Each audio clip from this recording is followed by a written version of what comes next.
तुमने एडम बिन मोहम्मद का नाम सुना है? वो एक रिपोर्टर होता था जिसने एंकर पर्सन एडम बिन मोहम्मद एंकर बन गया। जी, वो मलेशिया का मारूफ एंकर है।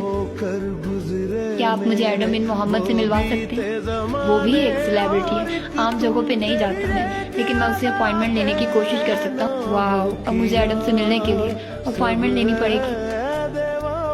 क्या आप भी वो किताबें पढ़ता है? आम लोगों की तरह नहीं, बहुत अकीदत, लगन और मोहब्बत से। आपने उनकी किताबें नहीं देखी? हाँ, मैंने देखा है कि स्टडी के रैक्स में कीमती हार्ड कवर्स कितनी तरतीब से रखे गए हैं। या तो एडम की हाउस कीपर सफाई बहुत अच्छी करती है, या वो इन किताबों को हाथ तक नहीं लगाता। तुमने वो एडम नहीं देखा जो किताबें सजाने से ज्यादा उन्हें जज्ब करने का शौकीन था। मेरा नहीं ख्याल कि मैं अच्छा फिक्शन लिख सकता हूँ, तो बुरा फिक्शन लिख ले, कम से कम कलम की रुकावट तो खत्म होगी। अच्छा, और किस मौजू पे मुझे लिखना चाहिए ये भी बता दे। अपने इर्द गिर्द से इंस्पिरेशन ढूंढिए। आपकी वालदा एक जमाने में चूजे रखती थी, अब भी रखती है। हाँ, मगर वो तमाम अरसा जिसमें मैं आपकी जिंदगी का हिस्सा थी, चूजों का एक ग्रुप उनके पास था।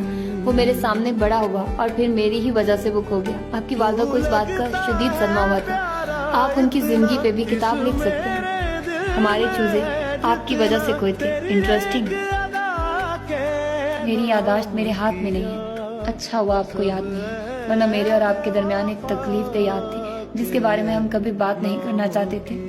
अच्छा, कैसी याद? मेरी वजह से आपके चूजे खोए थे ना।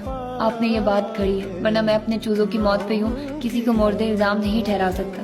बस यही चीज, इसी का मैं इंतजार कर रही थी। क्या? मैंने कब कहा कि चूजे मर गए थे? मैंने कहा कि वो खो गए थे। आपने खुद ही मुझे उस दिन बताया था कि बस कर दो एडम, कितनी अदाकारी करोगे? मुझे मालूम है तुम्हें कुछ नहीं भूला। मुझे पहले लम्हे से मालूम है कि तुम्हें सब याद है। मैंने तुम्हें तुम्हारा वक्त दिया, अब बस कर दो।